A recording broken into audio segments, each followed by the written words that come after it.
ظاہری نے بیان کیا کہ پھر میں نے اس حدیث کا تذکرہ عروہ بن زبیر سے کیا تو انہوں نے کہا کہ مالک بن اوس نے یہ روایت تم سے صحیح بیان کی ہے۔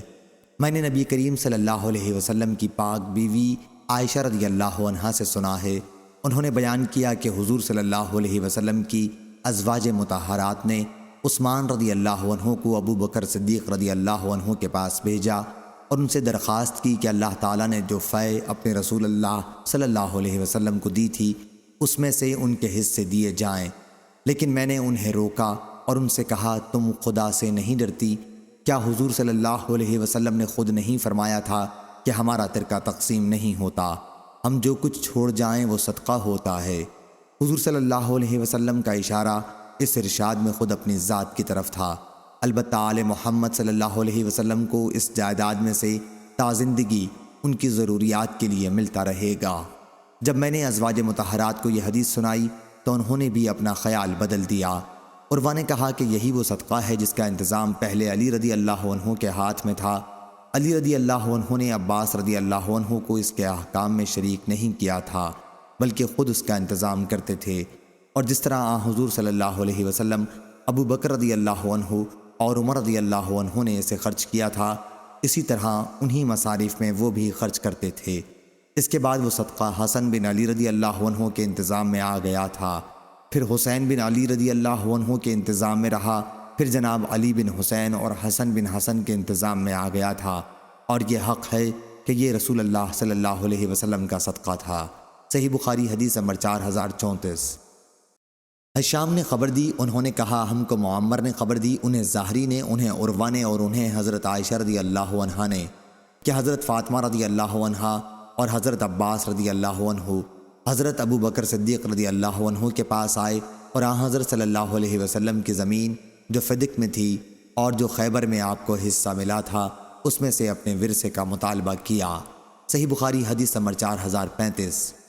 اس پر حضرت ابو بکر رضی اللہ عنہ نے کہا کہ میں نے خود حضرت صلی اللہ علیہ وسلم سے سنا ہے، آپ نے فرمایا تھا کہ ہمارا ترکہ تقسیم نہیں ہوتا، جو کچھ ہم چھوڑ جائیں وہ صدقہ ہے، البتہ آل محمد صلی اللہ علیہ وسلم کو اس جائیداد میں سے خرچ ضرور ملتا رہے گا، اور خدا کی قسم رسول کریم صلی اللہ علیہ وسلم کے قرابت داروں کے ساتھ عمدہ معاملہ کرنا مجھے خود اپنے قرابت داروں کے ساتھ حسن معاملت سے زیادہ عزیز ہے۔ صحیح بخاری حدیث نمبر 4036۔ علی بن عبداللہ مدینی نے کہا ہم سے سفیان بن عینہ نے بیان کیا، ان سے عمرو بن دینار نے بیان کیا کہ میں نے حضرت جابر رضی اللہ عنہ بن عبداللہ انصاری رضی اللہ عنہ سے سنا، وہ بیان کرتے تھے کہ رسول کریم صلی اللہ علیہ وسلم نے فرمایا کعب بن اشرف کا کام کون تمام کرے گا؟ وہ اللہ اور اس کے رسول کو بہت ستا رہا ہے۔ اس پر محمد بن مسلمہ انصاری رضی اللہ عنہ کھڑے ہوئے اور عرض کیا یا رسول اللہ، کیا آپ اجازت دیں گے کہ میں اسے قتل کراؤں؟ آپ نے فرمایا ہاں مجھ کو یہ پسند ہے۔ انہوں نے عرض کیا پھر آپ مجھے اجازت عنایت فرمائیں کہ میں اس سے کچھ باتیں کہوں۔ آپ نے انہیں اجازت دے دی۔ اب محمد بن مسلمہ رضی اللہ عنہ کعب بن اشرف کے پاس آئے اور اس سے کہا یہ شخص، اشارہ حضور اکرم صلی اللہ علیہ وسلم کی طرف تھا، ہم سے صدقہ مانگتا رہتا ہے اور اس نے ہمیں تھکا مارا ہے، اس لیے میں تم سے قرض لینے آیا ہوں۔ اس پر کعب نے کہا ابھی آگے دیکھنا، خدا کی قسم بالکل اکتا جاؤ گے۔ محمد بن مسلمہ رضی اللہ عنہ نے کہا چونکہ ہم نے بھی اب ان کی اتباع کر لی ہے، اس لیے جب تک یہ نہ کھل جائے کہ ان کا انجام کیا ہوتا ہے انہیں چھوڑنا بھی مناسب نہیں۔ میں تم سے ایک وسق، یا راوی نے بیان کیا کہ 2 وسق غلہ قرض لینے آیا ہوں، اور ہم سے عمرو بن دینار نے یہ حدیث کئی دفعہ بیان کی لیکن 1 وسق یا 2 وسق غلے کا کوئی ذکر نہیں کیا۔ میں نے ان سے کہا کہ حدیث میں 1 وسق یا 2 وسق کا بھی ذکر ہے، انہوں نے کہا کہ میرا بھی خیال ہے کہ اس حدیث میں 1 یا 2 وسق کا ذکر آیا ہے۔ کعب بن اشرف نے کہا ہاں میرے پاس کچھ گروی رکھ دو۔ انہوں نے پوچھا گروی میں تم کیا چاہتے ہو؟ اس نے کہا اپنی عورتوں کو رکھ دو۔ انہوں نے کہا کہ تم عرب کے بہت خوبصورت مرد ہو، ہم تمہارے پاس اپنی عورتیں کس طرح گروی رکھ سکتے ہیں؟ اس نے کہا پھر اپنے بچوں کو گروی رکھ دو۔ انہوں نے کہا ہم بچوں کو کس طرح گروی رکھ سکتے ہیں؟ کل انہیں اسی پر گالیاں دی جائیں گی کہ 1 یا 2 وسق غلے پر اسے رہن رکھ دیا گیا تھا، یہ تو بڑی بے غیرتی ہوگی۔ البتہ ہم تمہارے پاس اپنے لاما گروی رکھ سکتے ہیں۔ سفیان نے کہا کہ مراد اس سے ہتھیار تھے۔ محمد بن مسلمہ رضی اللہ عنہ نے اس سے دوبارہ ملنے کا وعدہ کیا اور رات کے وقت اس کے یہاں آئے۔ ان کے ساتھ ابو نائلہ بھی موجود تھے، وہ کعب بن اشرف کے رضائی بھائی تھے۔ پھر اس کے قلعے کے پاس جا کر انہوں نے آواز دی۔ وہ باہر آنے لگا تو اس کی بیوی نے کہا، اس وقت اتنی رات گئے کہاں باہر جا رہے ہو؟ اس نے کہا، وہ تو محمد بن مسلمہ اور میرا بھائی ابو نائلہ ہے۔ عمروں کے سوا دوسرے راوی نے بیان کیا کہ اس کی بیوی نے اس سے کہا تھا کہ مجھے تو یہ آواز ایسی لگتی ہے جیسے اس سے خون ٹپک رہا ہو۔ کعب نے جواب دیا کہ میرے بھائی محمد بن مسلمہ اور میرے رضائی بھائی ابو نائلہ ہیں۔ شریف کو اگر رات میں بھی نیزہ بازی کے لیے بلایا جائے تو وہ نکل پڑتا ہے۔ راوی نے بیان کیا کہ جب محمد بن مسلمہ اندر گئے تو ان کے ساتھ 2 آدمی اور تھے۔ سفیان سے پوچھا گیا کہ کیا عمرو بن دینار نے ان کے نام بھی لیے تھے؟ انہوں نے بتایا کہ بعض کا نام لیا تھا۔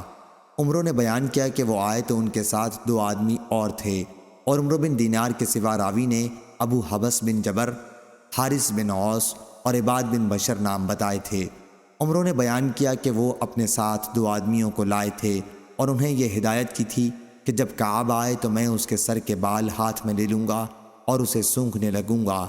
جب تمہیں اندازہ ہو جائے کہ میں نے اس کا سر پوری طرح اپنے قبضے میں لے لیا ہے تو پھر تم تیار ہو جانا اور اسے قتل کر ڈالنا۔ عمرو نے ایک مرتبہ بیان کیا کہ پھر میں اس کا سر سونگھوں گا۔ آخر کعب چادر لپیٹے ہوئے باہر آیا، اس کے جسم سے خوشبو پھوٹی پڑتی تھی۔ محمد بن مسلمہ رضی اللہ عنہ نے کہا، آج سے زیادہ عمدہ خوشبو میں نے کبھی نہیں سونگھی تھی۔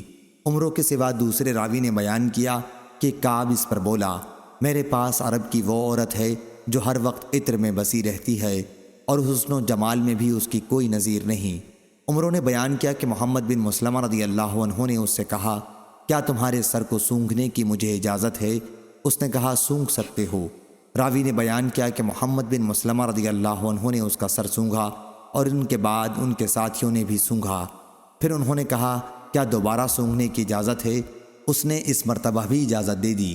پھر جب محمد بن مسلمہ رضی اللہ عنہ نے اسے پوری طرح اپنے قابو میں کر لیا تو اپنے ساتھیوں کو اشارہ کیا کہ تیار ہو جاؤ۔ چنانچہ انہوں نے اسے قتل کر دیا اور حضور صلی اللہ علیہ وسلم کی خدمت میں حاضر ہو کر اس کی اطلاع دی۔ صحیح بخاری حدیث نمبر 4037۔ یحییٰ بن آدم نے بیان کیا، ان سے یحییٰ بن ابی زائرہ نے، انہوں نے اپنے والد زکریا بن ابی زائدہ سے، ان سے ابو اسحاق سبیعی نے بیان کیا، ان سے برا بن عازب رضی اللہ عنہ نے بیان کیا، انہوں نے کہا کہ آن حضرت صلی اللہ علیہ وسلم نے داہنہ آدمیوں کو ابو رافع کے پاس بھیجا۔ من جملہ ان کے عبداللہ بن عتیق رات کو اس کے گھر میں گھسے، وہ سو رہا تھا، اسے قتل کیا۔ صحیح بخاری حدیث نمبر 4038۔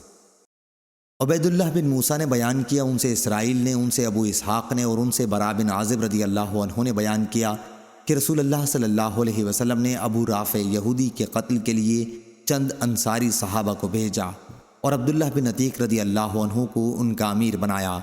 یہ ابو رافع حضور اکرم صلی اللہ علیہ وسلم کو ایذا دیا کرتا تھا اور آپ کے دشمنوں کی مدد کیا کرتا تھا۔ حجاز میں اس کا ایک قلعہ تھا اور وہیں وہ رہا کرتا تھا۔ جب اس کے قلعے کے قریب یہ پہنچے تو سورج غروب ہو چکا تھا اور لوگ اپنے مویشی لے کر اپنے گھروں کو واپس ہو چکے تھے۔ عبداللہ بن عتیق رضی اللہ عنہ نے اپنے ساتھیوں سے کہا، تم لوگ یہیں ٹھہرے رہو، میں اس قلعے پر جا رہا ہوں اور دربان پر کوئی تدبیر کروں گا تاکہ میں اندر جانے میں کامیاب ہو جاؤں۔ چنانچہ وہ قلعے کے پاس آئے اور دروازے کے قریب پہنچ کر انہوں نے خود کو اپنے کپڑوں میں اس طرح چھپا لیا جیسے کوئی قضائے حاجت کر رہا ہو۔ قلعے کے تمام آدمی اندر داخل ہو چکے تھے۔ دربان نے آواز دی، اے اللہ کے بندے، اگر اندر آنا ہے تو جلد آ جا، میں اب دروازہ بند کر دوں گا۔ عبداللہ بن عتیق رضی اللہ عنہ نے کہا، چنانچہ میں بھی اندر چلا گیا اور چھپ کر اس کی کارروائی دیکھنے لگا۔ جب سب لوگ اندر آ گئے تو اس نے دروازہ بند کیا اور کنجیوں کا گچھا ایک پھونٹی پر لٹکا دیا۔ انہوں نے بیان کیا کہ اب میں ان کنجیوں کی طرف بڑھا اور انہیں لے لیا۔ پھر میں نے قلعے کا دروازہ کھول لیا۔ ابو رافع کے پاس رات کے وقت داستانیں بیان کی جا رہی تھیں اور وہ اپنے خاص بالا خانے میں تھا۔ جب داستان کو اس کے یہاں سے اٹھ کر چلے گئے تو میں اس کے کمرے کی طرف چڑھنے لگا۔ اس عرصے میں جتنے دروازے اس تک پہنچنے کے لیے کھولتا تھا انہیں اندر سے بند کرتا جاتا تھا۔ میرا مطلب یہ تھا کہ اگر قلعے والوں کو میرے متعلق علم بھی ہو جائے تو اس وقت تک یہ لوگ میرے پاس نہ پہنچ سکیں جب تک میں اسے قتل نہ کر لوں۔ آخر میں اس کے قریب پہنچ گیا۔ اس وقت وہ ایک تاریک کمرے میں اپنے بال بچوں کے ساتھ سو رہا تھا۔ مجھے کچھ اندازہ نہیں ہو سکا کہ وہ کہاں ہے، اس لیے میں نے آواز دی، یا ابا رافع۔ وہ بولا، کون ہے؟ میں نے آواز کی طرف بڑھ کر تلوار کی ایک ضرب لگائی۔ اس وقت میرا دل دھک دھک کر رہا تھا۔ یہی وجہ ہوئی کہ میں اس کا کام تمام نہیں کر سکا۔ وہ چیخا تو میں کمرے سے باہر نکل آیا اور تھوڑی دیر تک باہر ہی ٹھہرا رہا۔ پھر دوبارہ اندر گیا اور میں نے آواز بدل کر پوچھا، ابو رافع یہ آواز کیسی تھی؟ وہ بولا، تیری ماں غارت ہو، ابھی ابھی مجھ پر کسی نے تلوار سے حملہ کیا ہے۔ انہوں نے بیان کیا کہ پھر آواز کی طرف پڑھ کر میں نے تلوار کی ایک ضرب اور لگائی۔ انہوں نے بیان کیا کہ اگرچہ میں اسے زخمی تو بہت کر چکا تھا، لیکن وہ ابھی مرا نہیں تھا، اس لیے میں نے تلوار اس کے پیٹ پر رکھ کر دبائی جو اس کی پیٹھ تک پہنچ گئی۔ اب مجھے یقین ہو گیا کہ میں اسے قتل کر چکا ہوں۔ چنانچہ میں نے دروازہ ایک ایک کر کے کھولنے شروع کیے۔ آخر میں ایک زینے پر پہنچا۔ میں یہ سمجھا کہ زمین تک پہنچ چکا ہوں، لیکن ابھی میں نہ پہنچا تھا، اس لیے میں نے اس پر پاؤں رکھ دیا اور نیچے گر پڑا۔ چاندنی رات تھی، اس طرح گر پڑنے سے میری پنڈلی ٹوٹ گئی۔ میں نے اسے عمامے سے باندھ لیا اور آ کر دروازے پر بیٹھ گیا۔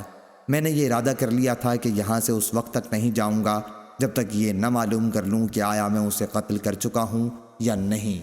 جب مرغ نے آواز دی تو اسی وقت قلعے کے فصیل پر ایک پکارنے والے نے کھڑے ہو کر پکارا کہ اہل حجاز کے تاجر ابو رافع کی موت کا اعلان کرتا ہوں۔ میں اپنے ساتھیوں کے پاس آیا اور ان سے کہا کہ چلنے کی جلدی کرو، اللہ تعالیٰ نے ابو رافع کو قتل کرا دیا۔ چنانچہ میں نبی کریم صلی اللہ علیہ وسلم کی خدمت میں حاضر ہوا اور آپ کو اس کی اطلاع دی۔ حضرت صلی اللہ علیہ وسلم نے فرمایا کہ اپنا پاؤں پھیلا۔ میں نے پاؤں پھیلایا تو آپ نے اس پر اپنا دست مبارک پھیرا اور پاؤں اتنا اچھا ہو گیا جیسے کبھی اس میں مجھ کو کوئی تکلیف ہوئی ہی نہ تھی۔ صحیح بخاری حدیث نمبر 4039۔